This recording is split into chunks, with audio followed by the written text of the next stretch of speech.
Hi everyone, welcome to সহজ lesson.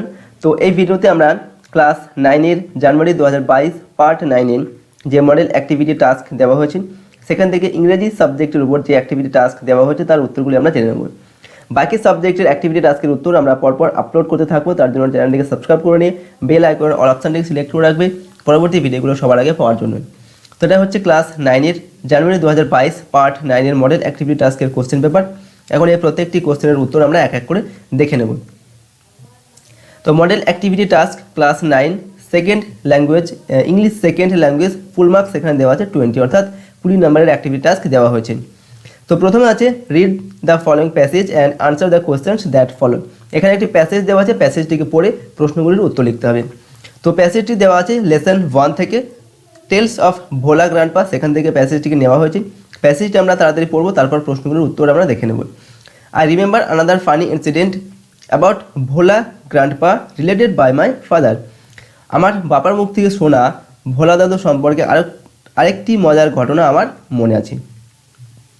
It had been a rainy afternoon, এটা ছিল একটি বৃষ্টিমুখর বিকেলবেলা। Bhola grandpa wild with excitement told my father and his friends that he had seen a gang of pirates. Bhola দাদু প্রবল উত্তেজিতভাবে আমার বাবা ও তার বন্ধুদের বলেন তিনি একজন জলদস্যু দেখেছেন। They were burying a large box under one of the sand dunes on the seashore by our village. তারা আমাদের গ্রাম সংলগ্ন সমুদ্র তীরে বালিয়াড়ির তলায় একটা বিশাল বাক্স চাপা দিচ্ছিল।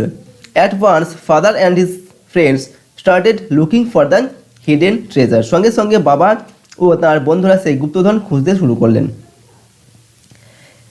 Evening passed on to night, সন্ধ্যা গড়িয়ে রাত হলো। Moonlight came in through the clouds, মেঘের মধ্যে দিয়ে চাঁদের আলো ফুটে বেরিয়েছে। At a peak of jackals were howling, একদল শিয়াল হুক্কা হুয়া করে ডাকছে। ইট ওয়াজ পাস্ট মিডনাইট, মাঝরাত পেরিয়ে গেল। At this point of time, ঠিক এই সময় Bhola grandpa confused that there was no real treasure, অর্থাৎ ঠিক এই মুহূর্তে ভোলা দাদু অকপটে বললেন যে সেখানে কোনো সত্যিকারের গুপ্তধন বলে কিছু নেই। It was all a dream which he had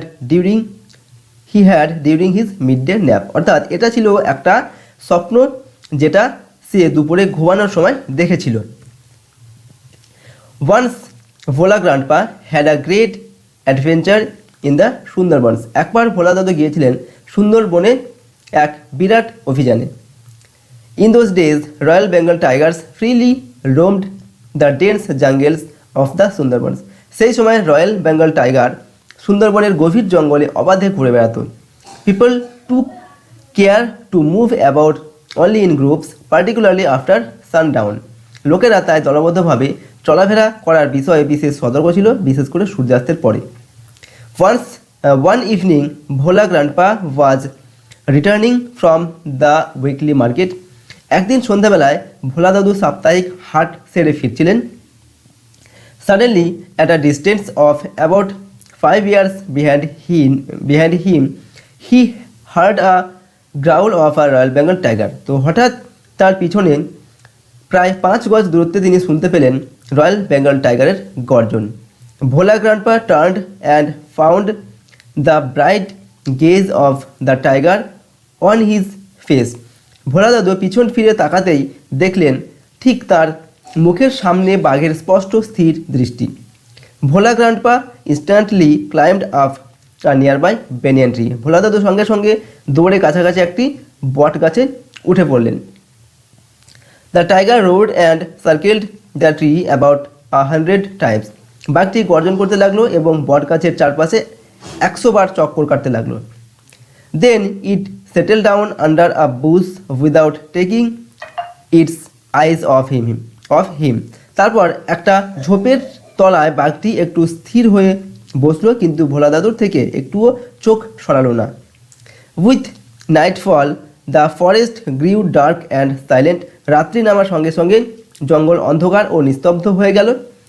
Bhola grandpa could hear the tiger beating his tail on the dry leaves, Bhola দাদু শুকনো পাতার উপর বাঘটির লেজ ঝাপটানোর শব্দ শুনতে পাচ্ছিলেন।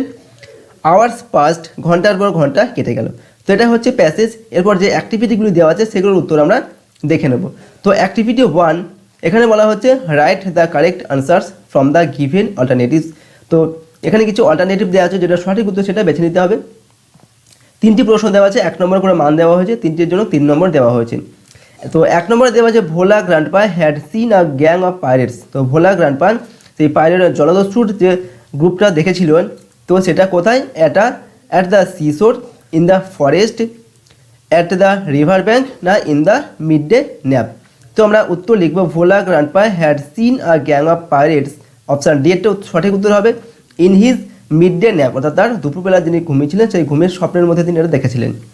2 নম্বর প্রশ্ন দেওয়া আছে after sunset people use to go out of door in groups because of, অর্থাৎ মানুষেরা সূর্যাস্তের পরে দলবদ্ধভাবে বাইরে বেরোতো, তার কারণ কী ছিল? Robbers, snakes, royal Bengal tiger or pirates. তো উত্তরটা আমরা কী লিখব? After sunset people use to go out of door in groups because of, option C এর হবে উত্তর, রয়্যাল বেঙ্গল টাইগার্স।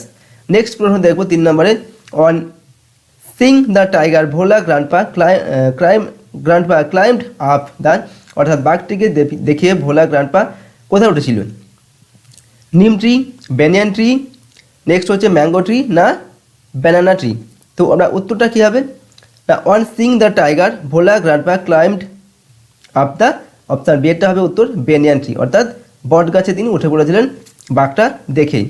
পরের প্রশ্ন দেখব অ্যাক্টিভিটি 2-তে। তো অ্যাক্টিভিটি 2-তে এখানে বলা হচ্ছে আনসার দ্য ফলোয়িং কোশ্চেন্স। তো নিচের প্রশ্নগুলির উত্তর লিখতে হবে। প্রশ্নের মান 2 করে দেওয়া আছে, 2টি প্রশ্নের জন্য 4 নম্বর দেওয়া হয়েছে। তো নাম্বার এতে বলা হয়েছে what were the pirates doing when Bhola grandpa saw them. Bhola grandpa যখন সেই পাইরেটস জলদস্যুদের দেখেছিলেন তখন তারা কী করছিল? তো আমরা উত্তর লিখব when Bhola grandpa saw the pirates they were burying a large box under one of the sand dunes on the seashore by the village. অর্থাৎ ভোলা গ্র্যান্ডপা যখন সে জলদস্যুদের দেখেছিল তখন তারা গ্রামের পাশে সমুদ্রের ধারে যে বালিয়াড়ি তার তলায় একটা বড় বাক্সকে পুঁতে দিচ্ছিল আর কি। 2 নম্বরে বি নম্বরে যে প্রশ্ন আছে why did people move in groups particularly after sundown, অর্থাৎ সন্ধ্যার পরে মানুষেরা দলবদ্ধভাবে বেরোয় কেন বা ঘোরাঘুরি করে কেন? তথ্যটা হবে people moved in groups particularly after sundown, অর্থাৎ মানুষ সূর্যাস্তের পরে দলবদ্ধভাবে ঘোরাঘুরি করে বিকজ, তার কারণ হচ্ছে কি, ইন দোজ ডেজ, সেই তখনকার দিনে royal Bengal tigers freely roamed the dense jungle of the Sundarban. তো সেই সময় কী হতো না, যে রয়্যাল বেঙ্গল টাইগার তারা কিন্তু জঙ্গলে খুব অবাধেই ঘোরাঘুরি করতো, তো তার জন্য কিন্তু মানুষ দলবদ্ধভাবে বেরোতো আর কি বাইরে। তো এর পরের প্রশ্ন দেখবো আমরা অ্যাক্টিভিটি 3। তো অ্যাক্টিভিটি 3-তে এখানে কি বলা হচ্ছে change the মাড of narration of the following sentences. তো নিচে কিছু সেন্টেন্স দেওয়া আছে, সেগুলোর ন্যারেশন চেঞ্জ করতে হবে। 3টি প্রশ্নের জন্য 3 নম্বর দেওয়া হয়েছে, 1 নম্বর করে প্রশ্নের মান দেওয়া আছে। তো নাম্বার এতে দেওয়া আছে Raka said to his sister will you go to the library tomorrow. তো রাকা তার বোনকে বললো তুমি কি কাল লাইব্রেরিতে যাবে? তো আমরা এটাকে যদি ন্যারেশন চেঞ্জ করে লিখি তো কী লিখবো না, Raka asked her sister whether she would go to library tomorrow. Raka তার বোনকে জিজ্ঞাসা করেছিল সে কালকে লাইব্রেরিতে যাবে কি না। পরের প্রশ্ন নাম্বার বিতে আছে mister Roy says my nephew is very good at sports, অর্থাৎ মিস্টার রয় বলেন তার ভাইপো খেলাধুলা বেশ ভালো আর কি। তো এটাকে যদি আমরা ন্যারেশন করি এভাবে লিখবো Mr Roy says that his nephew is very good at sports. Mr Roy বলেন যে তার ভাইপো খেলাধুলায় ভালো। সি নাম্বার আছে my grandmother said to me, আমার গ্র্যান্ডমাদার আমাকে বললেন মে ইউ লিভ লং, তুমি দীর্ঘজীবী হও। তো এটাকে ন্যারেশন চেঞ্জ করে আমরা লিখবো কি my grandmother wished me that I might live long, আমার গ্র্যান্ডমাদার আমাকে উইশ করেছিল যে আমি যেন দীর্ঘজীবী হই। তো নেক্সট প্রশ্ন অ্যাক্টিভিটি 4। তো অ্যাক্টিভিটি 4 এখানে বলা হচ্ছে write a story in about 100 ওয়ার্ডস, 100টি শব্দের মধ্যে একটি গল্প লেখো ইউজিং দ্য ফলোয়িং হিন্টস। এখানে কিছু হিন্টস দেওয়া আছে, সেগুলোকে কাজে লাগিয়ে এই গল্পটিকে লিখতে হবে। Add a suitable title to the story, এবং গল্পটির একটি টাইটেল বা একটি শিরোনাম দিতে হবে, এবং এর জন্য এখানে 10 নম্বর দেওয়া হয়েছে।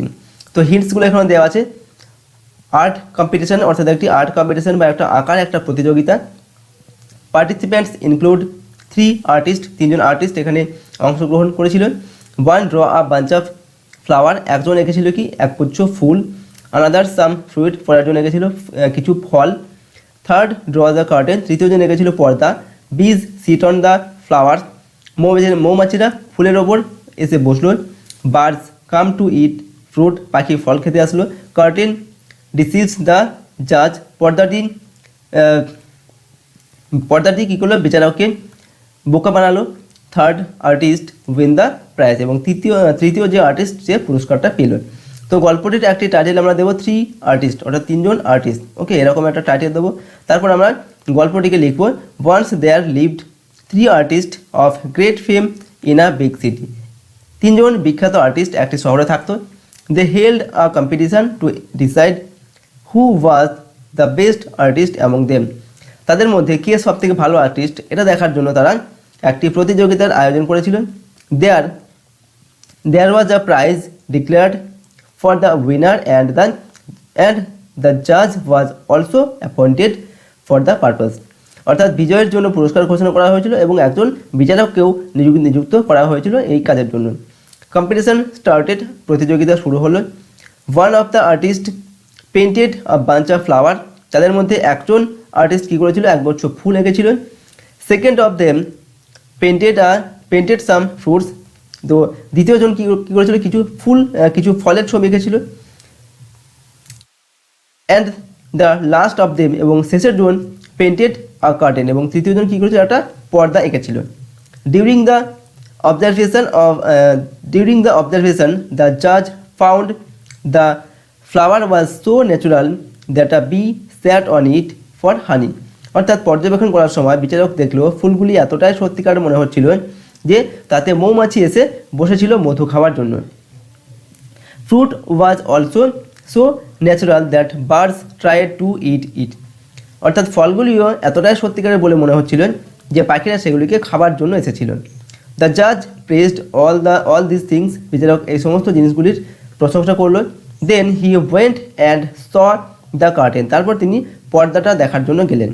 ইট was so real that he tried to move it to enter the room, এটা এতটাই সত্যিকারে মনে হচ্ছিল যে তিনি পর্দাটা সরিয়ে ঘরের মধ্যে ঢোকার চেষ্টা করলেন। ফ্লাওয়ার ডিসিভড দ্য বিজ, ফুল মৌমাছিকে বোকা বানিয়েছিল। ফ্রুট ডিসিভড দ্য বার্ডস, ফল বোকা বানিয়েছিল পাখিকে। But the curtain deceived an intellectual man like জাজ, কিন্তু পর্দাটি বিচারকের মতো একজন বুদ্ধিমান মানুষকেও বোকা বানিয়েছিল। Thus the third artist one the prize, এইভাবে তৃতীয় আর্টিস্টটা পুরস্কার জিতে নিল। তো এইভাবে আমরা গল্পটা লিখলাম। এখানে বাংলাগুলো লেখার দরকার, শুধুমাত্র ইংলিশটা লিখবে, বাংলাগুলো জাস্ট বোঝার জন্য আমরা এখানে লিখেছি। ওকে, তো এটা ছিল ক্লাস 9-এর জানুয়ারি 2022 পার্ট 9-এর ইংলিশ সাবজেক্টের মডেল অ্যাক্টিভিটি টাস্কের কোশ্চেন পেপার বা মডেল অ্যাক্টিভিটি টাস্কের কোশ্চেনের উত্তর। বাকি সাবজেক্টের উত্তরগুলো আমরা পরপর দিতে থাকবো। তার জন্য চ্যানেলটিকে সাবস্ক্রাইব করে নিয়ে বেল আইকনের অল অপশনটিকে সিলেক্ট করে রাখবে পরবর্তী ভিডিওগুলো সবার আগে পাওয়ার জন্য। Thank you so much for watching the entire video. See you on the next video. Till then, by.